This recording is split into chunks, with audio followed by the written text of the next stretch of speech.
30 में से पिछली बार 24 हारी थी समाजवादी पार्टी। इस बार क्या होगा? आप बहुत आंकड़े बता रहे हैं, बहुत वाहवाही कर रहे हैं कि आपने बताया, आपने कहा, आप सब जानते हैं। अगर आपको इतना ही पता है तो ये बता दीजिए 30 में से कितनी जीतेगी? पश्चिमी उत्तर प्रदेश की सारी सीटों में से 58 में से 53 जीती थी और इस बार मुश्किल से 15 से लेकर 18 जीतेगी बीजेपी।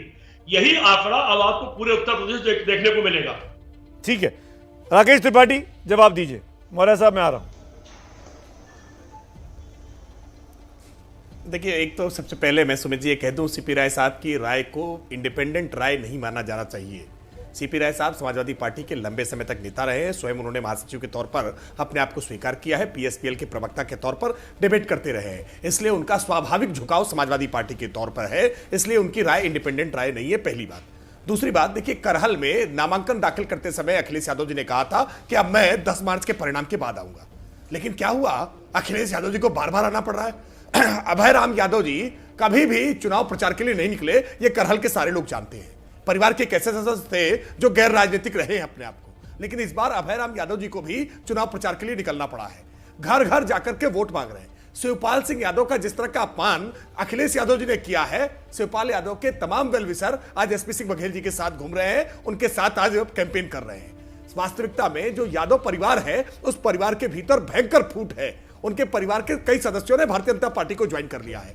मैं मैनपुरी का उदाहरण आपको दूं, पूरे लोकसभा चुनाव का। अभी आपने अभय राम यादव का नाम लिया, शिवपाल यादव का नाम लिया, ये सब लोग साथ ही में दिखाई दे रहे हैं। राकेश भाई, ये सब साथ ही में दिखाई दे रहे हैं, बिखराव नहीं दिखाई दे रहा। बिखराव हुआ करता था, चचा अलग थे, चचा साथ आ गए हैं, साइकिल के सिंबल पे चुनाव भी लड़ रहे हैं। आज प्रचार किया, रथ में एक साथ सवार थे, नेताजी भी थे, चाचा भी थे और भतीजे भी थे। तस्वीरें चल रही हैं।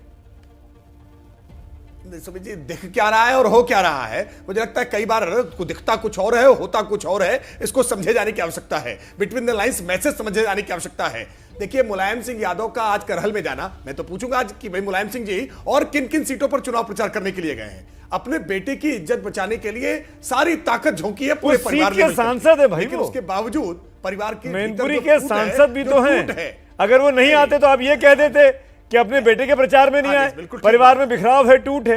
चित भी मेरी, पट भी मेरी। राकेश त्रिपाठी, प्रवक्ता का तो काम ही यही है, हर चीज को अपने पक्ष में मोड़ लेना। नहीं, उन्होंने तो खुद कहा था प्रचार करने की जरूरत है। उन्होंने तो सुमित जी, अखिलेश जी ने खुद कहा था मैं प्रचार करने नहीं आऊंगा, अब मैं 10 मार्च के बाद आऊंगा। आप टीवी चैनल्स पर दिए गए उनके इंटरव्यू देख लीजिए, नामांकन के दिन हताशा में आकर के जिस तरह से प्रोफेसर एसपी सिंह बघेल जी के काफिले पर हमला किया गया, मुझे स्वयं थ्रेटन किया गया है, मुझे धमकी की कॉल आ रही है, क्योंकि मैं मैनपुरी गया था।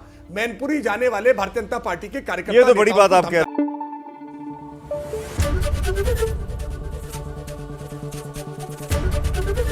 एबीपी न्यूज आपको रखे आगे।